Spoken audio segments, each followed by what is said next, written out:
that are from your reading assignment. So, all right, so the first part of the reading assignment was about Beowulf background type stuff. And the text talks about Old English, and they use that term Old English. And we now use the term Anglo-Saxon. They mean the same thing. So if you hear me say the Anglo-Saxon language, the Anglo-Saxon culture, the Anglo-Saxon people, it's the same thing as when you see somebody say Old English as a language. It's just that Anglo-Saxon is more precise. It discusses where that language came from instead of just saying Old English. So I just wanted to point that out. The text uses that term Old English. They also point out the pagan world of Beowulf. There's this weird intertwining of pagan and Christian references in Beowulf. And if you read the first part, you already know that. Sometimes they talk about pagan rituals. Their funerals are pagan because Shield Chieftain gets put in a boat and they put all of his treasures around him. That's not a Christian funeral. And they send him out to sea and they set his boat on fire and he sinks. I've never been to a funeral like that. I think it'd be cool. I'd love to have a Viking funeral just for future reference, but I don't think it's allowed anymore. You can put all my treasure on all my books. You can just stack them in my ship around me. Yeah, so the pagan world is represented in Beowulf because this legend is so old that it predates Christian influence in the area. People hadn't heard about Christianity when this legend began, which is probably around 300 or 500 AD or CE, as we call it, Common Era today. So there are pagan references in the text, but it was an oral story. These ancient people did not have a written language. They only had an oral language. So you can't write anything down. Your legends have to be passed down through the generations orally by retelling the story and retelling the story and retelling the story until somebody who has a written language can write it down for you, or until you develop a written language and you can write it. So these people had this legend of Beowulf and other legends, and it wasn't until the monks who were literate in Latin and Anglo-Saxon were able to write it down in around we think somewhere between 700 and 1000 AD CE. I don't know if your history classes are using CE, but that's the more politically correct term, is Common Era instead of AD. So the person who wrote this down was likely a Christian monk. And so when he wrote it, he added all of these Christian references to the story. Nowadays, that would be horrible and we would call it cultural appropriation. But the reason that he probably did that is a missionary conversion reason. So people don't convert to a new religion overnight. Nobody knocks on your door and says, okay, now we're all going to be X religion. Oh, okay. People don't just jump on that boat, because religion is something that is, deeply rooted inside of you, and it's been a family tradition probably for a long time. So Christianity slowly developed through Europe, and it took many generations before people started to accept it as a belief system. And so in order to do that, many of the monks, the main one that came to England was called Augustine, and he came in the middle of the 9th century.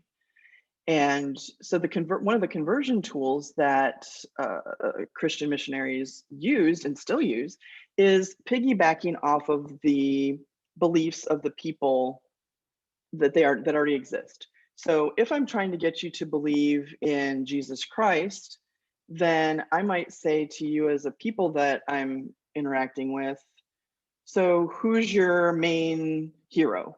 Who's your main God? Okay, that's like Jesus, like trying to make a conversion into this new religion.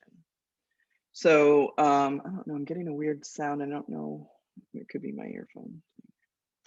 So let me just put the other one in just in case.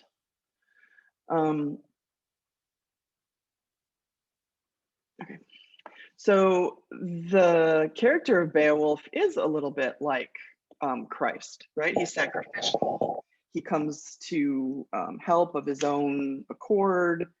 You know, he's glorious. He's, you know, practically got a halo over his head. So it's a little complicated when we say there are references to Christianity, but the people who this legend belongs to would not have known about Christianity. They would just be ignorant of that as an existing religion. So I just wanted to clarify that. So sometimes we'll be talking about the pagan world, and sometimes we'll be talking about the Christian influence on the work. This background stuff also talks about how it's interesting that the first work in English is really a story from Denmark. This story does not even take place in England. It takes place in Denmark. And if you watch the video that I created for the background on Anglo-Saxon literature, it explains in there how the Danes and the Angles and the Saxons and the Jutes migrated over to what's now, you know, Britain. So they brought with them their language and their stories and all of that. So the first time anything was written in something we can call English, it happened to be a legend from Denmark, and that's kind of weird. So then it talks a little bit more about the Christian influence and the tradition, because the poet, the person who wrote it down, was influenced from the Christian tradition. Okay, here's a term that if you didn't pick up on it in your first reading, you're going to want to make a note of, and that's weregild. Weregild is a fun thing to say, but it's also sort of like revenge. And it plays a strong part in Beowulf because the people believed in it. It was a concept that was significant to the society at the time, but also it provokes Beowulf's actions in a lot of cases. So weregild is when there's a feeling that retribution needs to be made for the killing of a person. So if a person is killed, then there has to be some payment for that. There has to be some retribution. Maybe it means that somebody else needs to die. Maybe it means that that king needs to be paid because the use of his man is not available anymore. But it's sort of like a blood price. And we'll see over and over again in Beowulf that there's this idea that if somebody gets us, we have to get them. And I don't think that that's something just from that time period. I feel like that's something that still exists today. It's just that now we have a court system. We have a more civilized way of handling the, you know, offenses that people make. We have courts and jails and prisons, which they didn't have any of that back then. They didn't even have a police. There wasn't any of that. So no justice system whatsoever. So it was in people's hands to go and get vengeance. And that's called weregild in this culture. And so Beowulf exacts that fairly frequently. There's a term here that I wanted to talk about. My page numbers are a little bit different, but it's on the text page 31. And that is a somber and dignified elegiac mood. I want to talk about what that means because I think it's significant. So somber and dignified, I think you know what those mean. It means serious and sort of respectful. And the tone and the mood in Beowulf is respectful because it's about this great hero and his deeds. By the way, we don't know if Beowulf ever existed. If he did, he's probably been exaggerated for this story. But somber and dignified makes sense. Elegiac, I just want to point out that references an elegy, and we studied elegy a little bit first semester when we were talking about poetry. An elegy is a poem that's written for somebody who's died as an honor to them.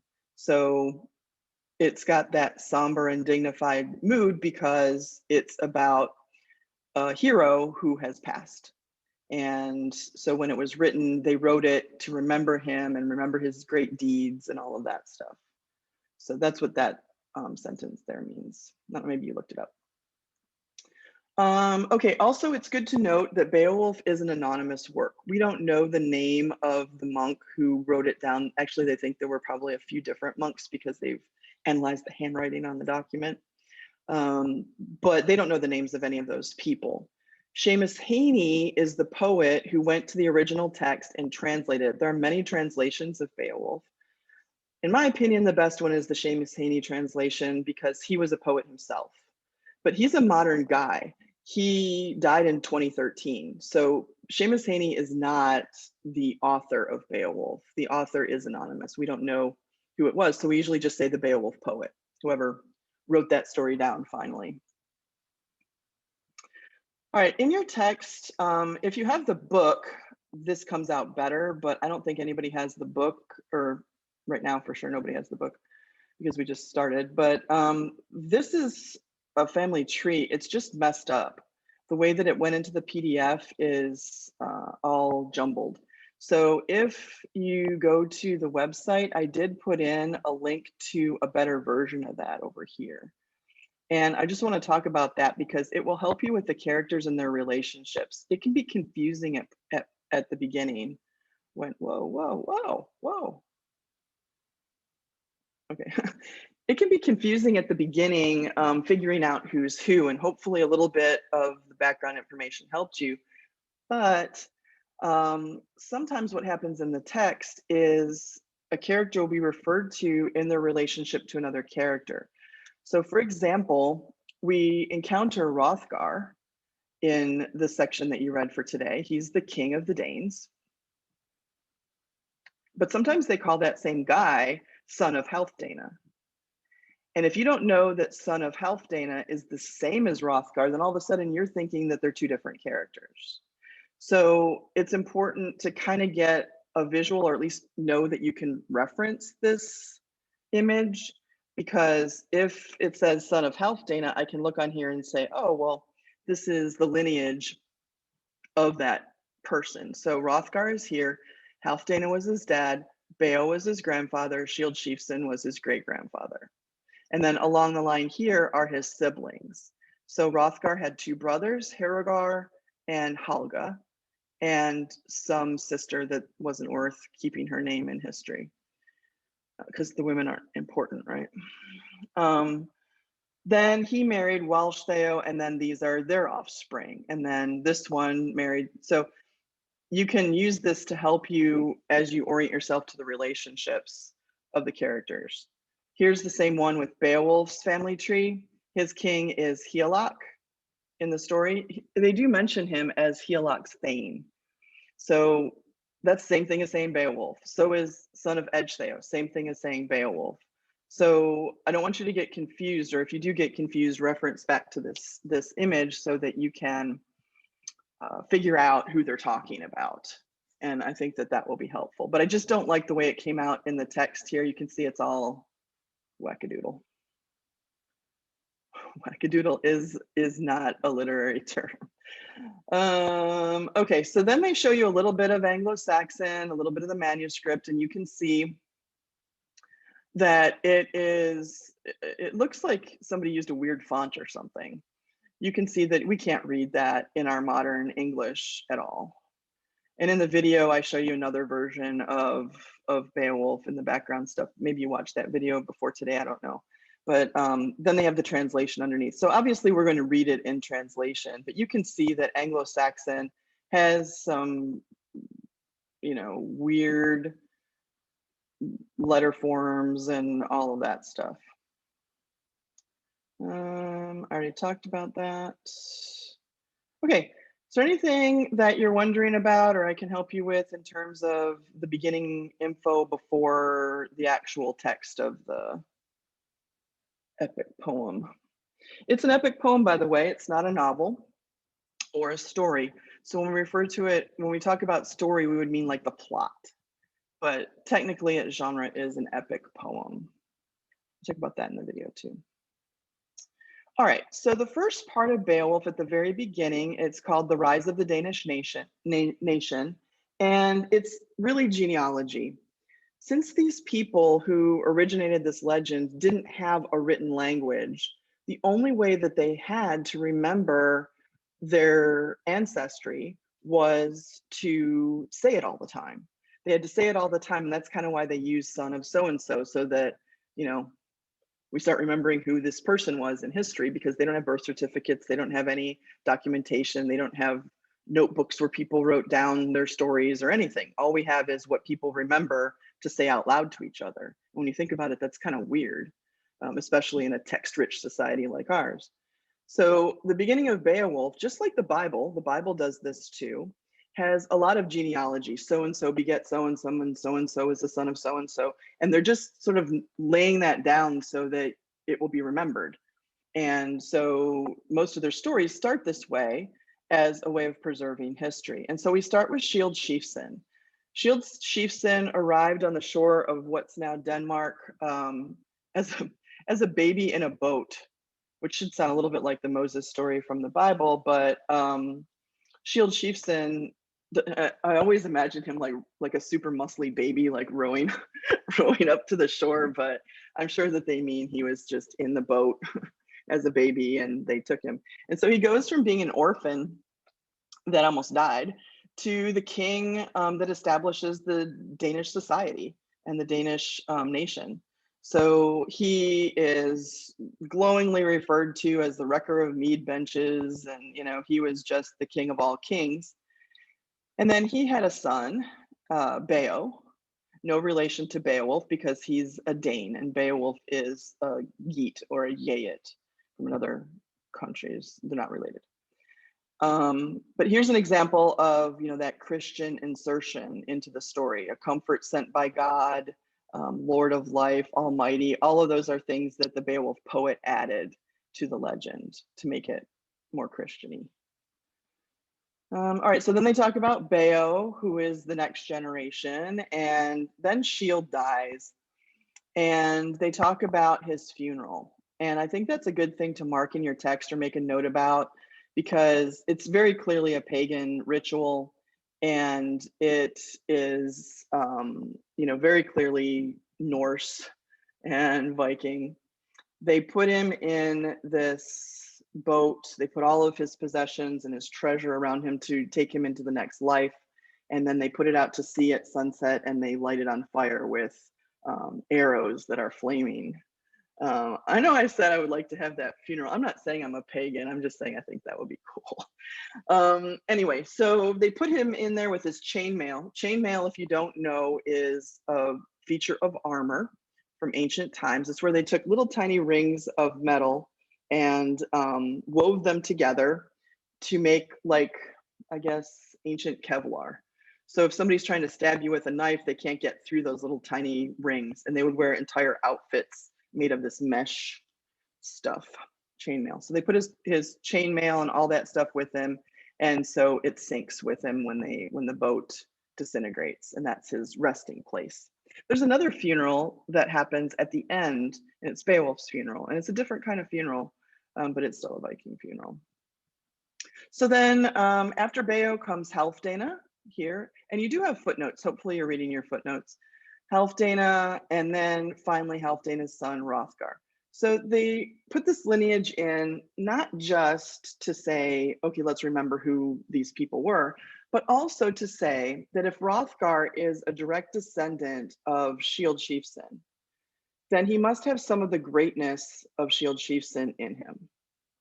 So it's to establish the idea that Hrothgar isn't a bad king. He's a really good king. He does a lot of really great innovative things, like establishing a mead hall.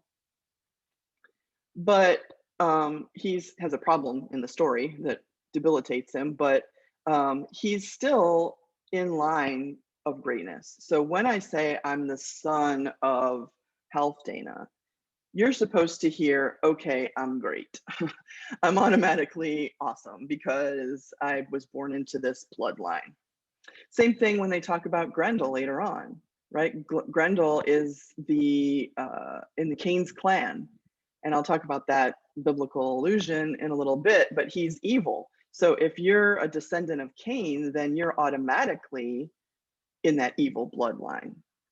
So it's kind of like whatever the qualities of your ancestors are invested in you as you come through. So this whole lineage does those two things. So we finally get to Hrothgar, and the story begins about him because he's the king at the time, and something horrible has happened to him. He did some great things. I would highlight the mead hall here on line 69. He established and grew Denmark as a society, as a community. mainly by building this enormous mead hall called Harrod. I've highlighted that down here.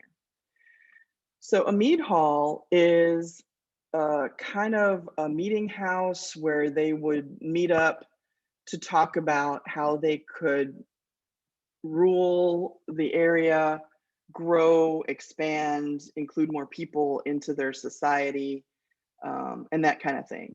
And that sounds kind of basic to us because we already have an established civilization. But if you think about it, this hall is kind of like the first opportunity for people to come together and work together in a community. Because until that point, there's no law or order, and there's no like, there's tribes, but not a sense of municipality, right? Like the idea that we're together as a city or a country or a group.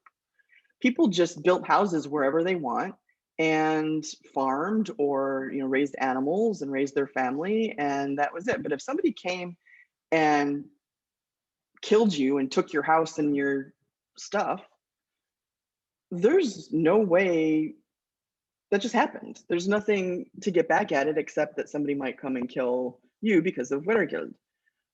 All right, so there's no recompense for it.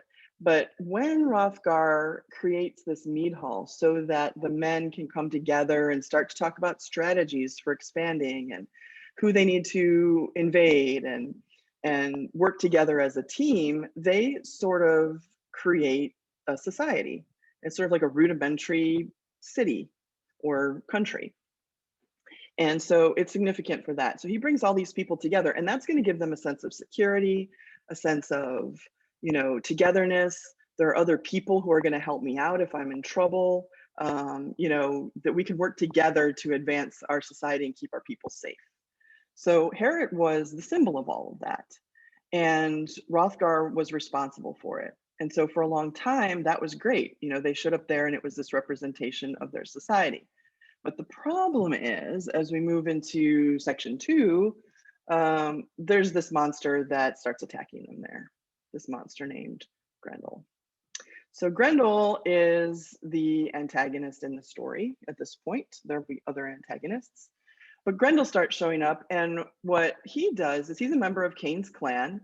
And like we said earlier, that identifies him with sort of just the internal evil that he was born with, right? It just has to be a mark of who he is. So because he's in Cain's clan. Cain, if you know your Bible stories, was the first murderer in the Bible. He murders his own brother out of jealousy. And then God is so upset that he exiles him. And everybody else is allowed to remain, in civilization, but Cain has to leave. And so that evil is marked with him and then carried through all of his generations. So the Beowulf poet is using Christianity again to make sure that everybody understands just how evil Grendel is. Grendel starts attacking the mead hall, and he's disgusting, right? Like, he's a prowler. He's got this grievance. He doesn't like that they're meeting in this mead hall together, creating a community, and he's not he's not part of it because he's grotesque.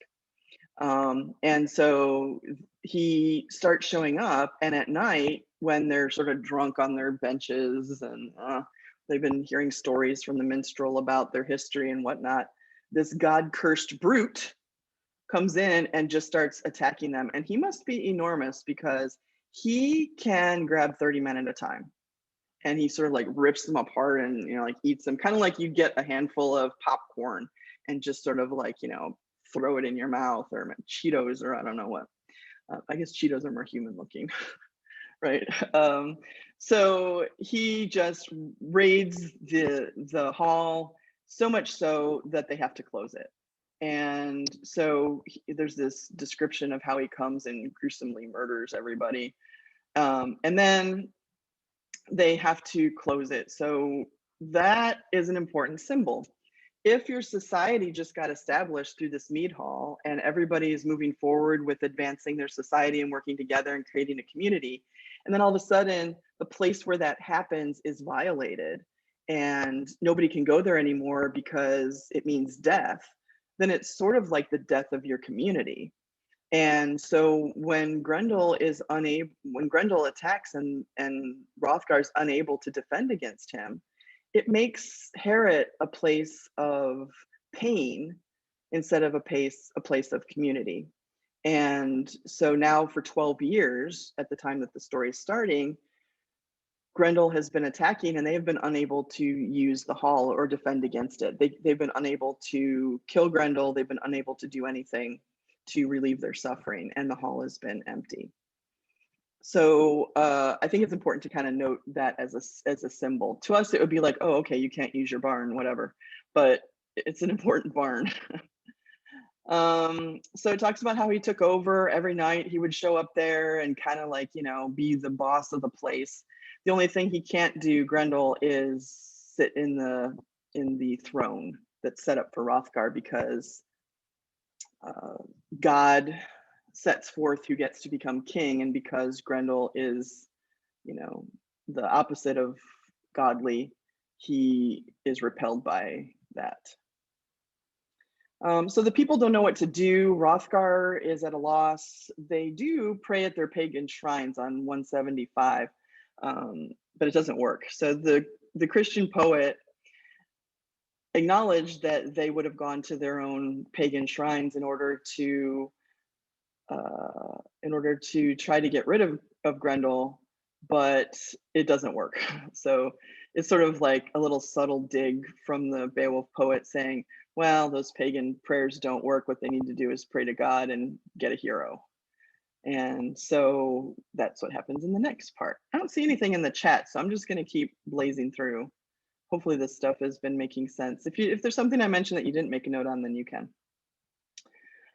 All right, so then we get to the part where Beowulf arrives, and we have the beginning part. Here's an example that I wanted to show you of when they're talking about Hrothgar without saying Hrothgar. It's like, I don't know if you guys have TikTok or not, but there's this thing on TikTok where it's like, tell me how you know such and such without telling me that you know such and such. Have you seen those? Hopefully, yeah, okay. It's sort of like, tell me that your boyfriend won't ever cheat on you without telling me that your boyfriend won't ever cheat on you. And it's like some guy who's playing with his Star Wars figurines or something. And so it's sort of like, tell me that you know that he's the king of Denmark without telling me that he's the king of the Denmark. So it's Halfdane's son. Same thing. Whenever you see that, just read Hrothgar. Same thing here. So then they start mentioning Beowulf, but they don't call him Beowulf right away. We don't really know that it's Beowulf until he arrives and he says his name. But when he heard about Grendel, Higelac Thane. Now, if we go back to that family tree, we can see that Beowulf is the Thane, or like the man of Higelac. He's actually Higelac's nephew, because Higelac had two brothers, Haribald and Halfkin, and a sister, again, not named. And that sister is Beowulf's mom. So Higelac, the king of the Geats, is Beowulf's uncle. And you can see that. That's why these things come in handy. These little diagrams will help you. So when it says Higelac's Thane, they really mean Beowulf. He was on home ground over in Geatland. So he hears about this monster that is attacking, and he decides he's going to go and see if he can help, just out of the goodness of his heart, like the sacrifice that Christ makes in the Bible, right? I'm just going to go and give myself to these people, and maybe I can save them, right? Hopefully you're seeing the parallels there. It's not 100% parallel, but So he says, I've got these skills and I might as well go and see if I can help out King Hrothgar. And so he asks for permission to go, and he sets up this boat, and they get to Denmark. He takes 12 or 13 men with him, and they thanked God and they left, and they get to the Shieldings Lookout, and there's a watchman. So there's a guard in Denmark. Hrothgar has set up, people on the shore, on the, cliffs, to watch for people who might be coming to attack. And so this watchman is watching for for ships, and he sees Beowulf's ship. Beowulf and his men, they come ashore, and this guard says, you know, sort of, halt, who goes there? And he says, who are you? What are you doing here? You look like you're ready for combat, because they show up with their armor and their shields and all that stuff. They're fighting a monster, right? So are you here to attack, or what's going on? And then we have the first words of Beowulf here on line 260. He said he's very respectful, right? And he's doing things the right way so that they understand that he's there to help them, not to attack them. So he says, we belong by birth to the Yayit people. The English or the American pronunciation is probably Geet, but I spent a lot of years learning and teaching about Beowulf, so you'll hear me say Yayit sometimes. It's a more traditional way. And owe allegiance to Lord Hygelac, right? That's the guy over here on the chart. That's his uncle. Hygelac is the king of the Geats, or the Yayits. In his day, my father was a famous man. Like, maybe you've heard of my dad, Ecgtheow. Here's all the stuff that he did, and he also was a good friend of the son of Halfdane, who is, everybody all at once, Hrothgar, right? And so he says, I'm here to proffer my wholehearted help and counsel. I can show the wise Hrothgar a way to defeat his enemy and find respite. So I'm here to help. Now, when somebody says they're going to help you, there's kind of like two ways you can take that. You can take that help and go, oh, thank you so much, I really did need the help. Or you can go, I don't need any help, I can do it myself, right? So there's kind of a mixture of reaction to the way that Beowulf, he's being very respectful, but you know, if you're a grown man and another man has to show up, especially if he's younger and stronger, and he says, I'm here to take care of what you couldn't take care of, basically, that's an attack to your manhood. It's an attack to your position as king. And so Beowulf has to be very diplomatic about the way that he approaches Hrothgar. I'm not saying you couldn't do it. I'm just saying, I think I can do it. And so he says, I'm here to help him. And so there's this whole process that he goes through where the guard says, all right, well, follow me. And he takes him to where Hrothgar is, there in his, not in the hall, but wherever his, you know, throne room is. And he takes them, and there's another guard. His name is Wulfgar, but it's not going to be on a test or anything like that. So they ask him, where are you coming from? Why are you dressed all like battle? Why are you wearing, you know, why you have your shields and all that stuff? And he says again to this guard, he's patient. He says, we're retainers from Hygelac. We're his soldiers. My name's Beowulf. I'm here to see your king, the son of Halfdane. And Wulfgar says, all right, well, I'll go ask him. Wait here, kind of thing. And it goes back and forth, and this messenger goes to Hrothgar, and Hrothgar says, oh yeah, I do know who that guy is. That is the son of Ecgtheow, who I sheltered way back when. So Beowulf's dad had been in some trouble and been exiled, and he owed some money to some chieftains. And he got some help from Hrothgar, who paid his debts. And so in a way, Beowulf is helping Hrothgar for two reasons. Number one, he wants to maybe repay him a little bit for the help that Hrothgar gave his dad, right? To repay that debt. But also, Beowulf, we see very early on, wants to create a name for himself. He wants to start building his legend. And the only way that you can do that is by doing great feats. I mean, nobody is a hero because they killed a rattlesnake in the backyard. You have to go and do something grand for you to be remembered in legend. So Hrothgar says, oh, I know who he is. I knew him when he was little. Bring him in. And so they go back and they get Beowulf, and he greets Hrothgar. In terms of characterization, when he greets Hrothgar, he's very respectful, very deferential.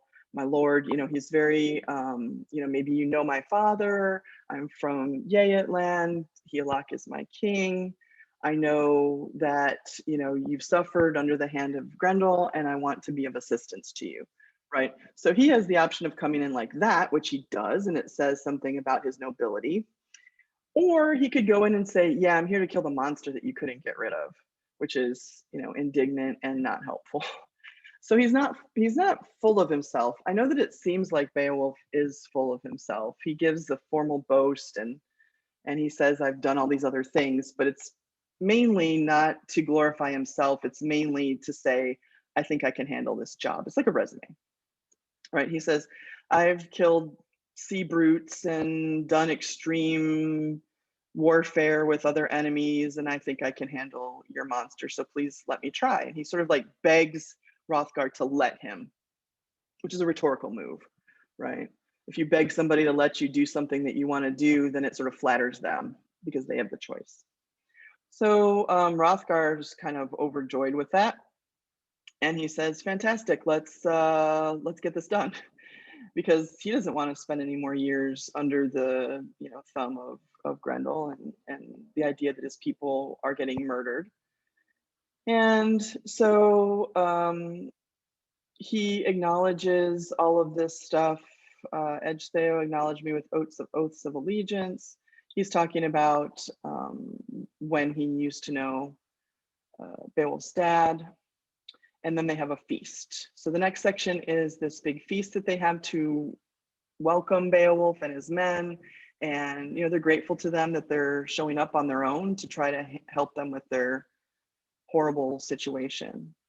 Not everybody at this party is super happy about Beowulf being there. There's this guy named Unferth, and you can see him on line 500 right here.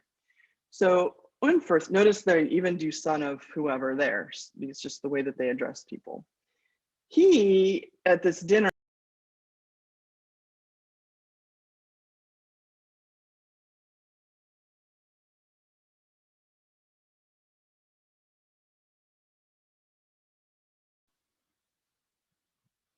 okay, I'm back. Hopefully y'all are still there. Let me share my screen again. Sorry, we're having some internet issues. This is Mr. Ramos. Do you know Mr. Ramos? Maybe he was your teacher last year, I don't know.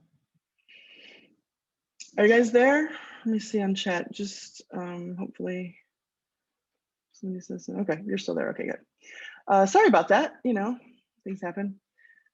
All right, so I'm just on my hotspot now. So where was I? So Unferth. So Unferth is not happy about this guy showing up and trying to handle the monster, because obviously they've tried to handle the monster and they've been unsuccessful, and he's afraid of being shown up. It's like a manly man thing.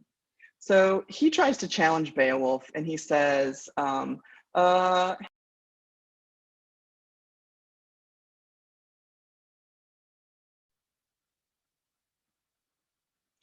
sorry, I'm trying my best. If it goes out one more time, I won't come back, and I'll just link you to the video from one of the other class periods, but let's try to persist. Anyway, so this guy challenges Beowulf, and he says, hey, aren't you the guy who went on a swimming match with Brecca and lost? Because he's trying to make Beowulf look bad because he feels threatened, in terms of his power and his strength and all that stuff. So are you the Beowulf who took on Brecca in a swimming match and then lost? Are you that guy? And Beowulf responds to him, and this is some characterization, right? This tells you something about Beowulf. Beowulf says, well, I think you're a little drunk, but if you want to know about the battle that I had, or the swimming match I had with Brecca, I will tell you. And basically what happened is this: we were swimming for 4 days. I think, it's sort of like exaggerated. He's like, it's the 5th night and we're still swimming. And he says, we were neck and neck, we were, side by side. It was an even competition, but then some sea brutes came up and I had to take the time to stop and kill these sea monsters to save humanity. So yeah, and first, if you want to say that I lost the swimming match with Brecca, you can say that, but I also saved humanity. So what have you done lately? That kind of thing. So Unferth kind of shuts up. So Beowulf does a little bit of boasting. This is the fact where he's going back to Unferth, and he says, why didn't you kill the monster if you're so great? I wouldn't even have to be here, kind of thing. So he makes this formal boast right around line 639. And that's the end of the boast. And that's just something that they did in their culture. He's like a promise. He's like, I'm here. I'm going to do my best to kill your monster, or else the monster will kill me. And so it's like his promise that he's going to try his best. And that's pretty much the end of that section. I don't see anything in the section, so hopefully I'm not going through them too quickly. I don't see anything in the chat. I mean, you need to know the other stuff. I'm just pointing out the main stuff as I kind of go through the events. All right, so then the last section for today is the fight with Grendel. And this is where all the action takes place, right? This is where it starts to really get good, because this is the part where Grendel shows up and Beowulf goes into hand-to-hand combat with the monster.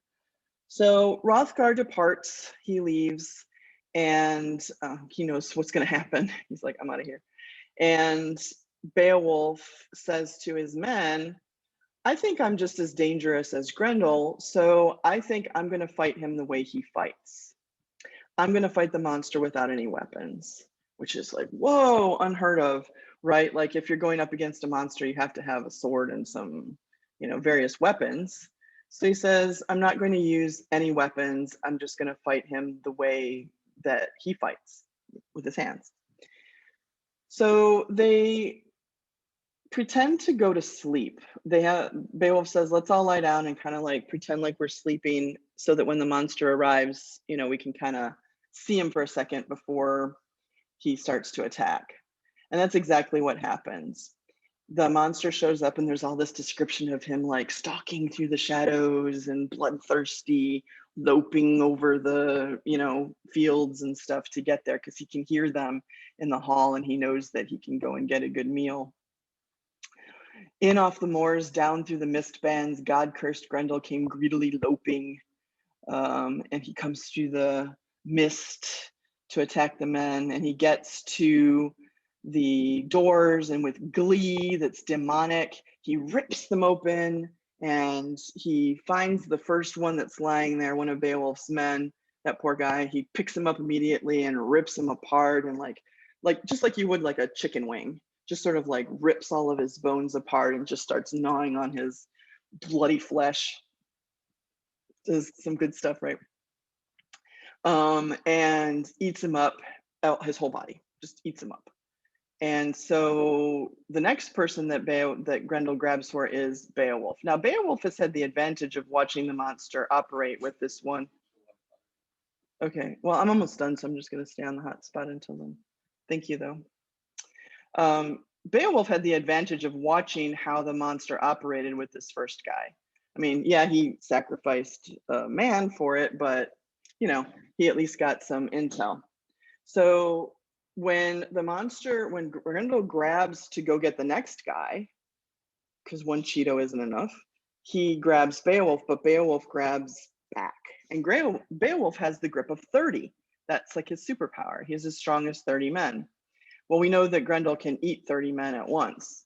So when they get into this grip, it's locked in, and they're sort of like pulling at each other back and forth and like slamming into the walls and like wrestling.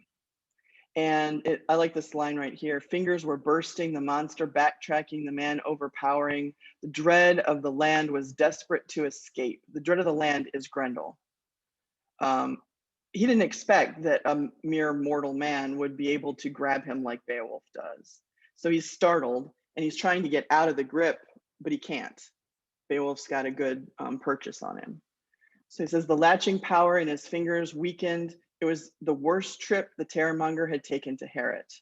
Well, obviously, because all the other times he was able to fill up his belly. So they smash around inside the mead hall.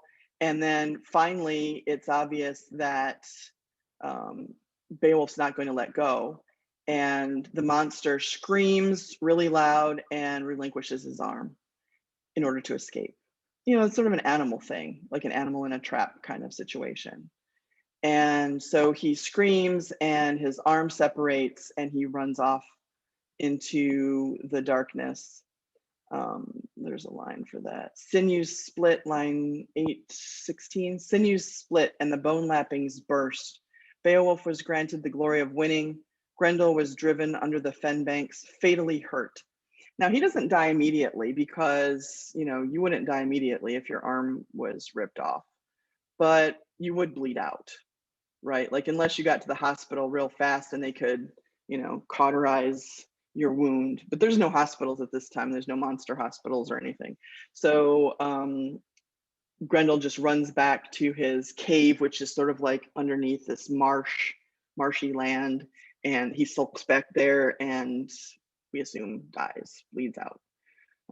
So he leaves his arm behind in order to escape, like an animal will chew off their leg to get out of a trap. So we get the ending part of this section, which is the hero displayed his arm up near the roof. They put the Grendel's arm up as a trophy so that they can prove that they killed him, and that's the end of that section. So are there any lingering questions about this section of Beowulf? It's not quite half of it.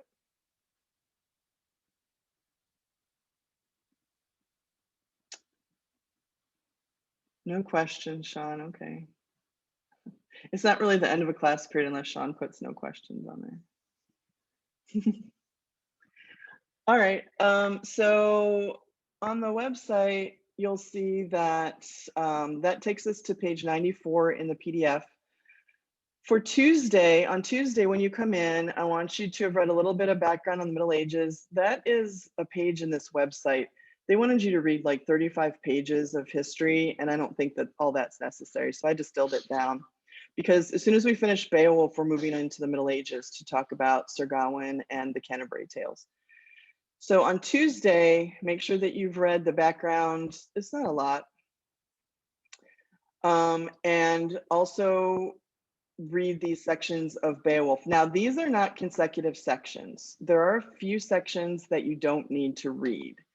So we left off today on page 94, and on Tuesday, I'm going to start with 104. I'll do a little bit of explanation about what happens in that missing section, just so you know. But the part that you need to read starts on 104, so we're jumping ahead a little bit there. Yeah, Ruben, my internet went down too. I had to get onto my phone hotspot. So on Tuesday, we'll talk about 104 to 112, and then there's a part that you can skip in there. You can see the pages jump. So I'm telling you so that you don't have to spend time reading the parts that aren't assigned. I don't want you to come in and go, oh, I didn't have to read that. It's right here. You don't have to read from 112, the end of this section, to 123, and then 123 to the end. So there's a section that you can skip over there. I'll summarize that briefly just so that you know what happens on Tuesday, but that's the goal for Tuesday. All right.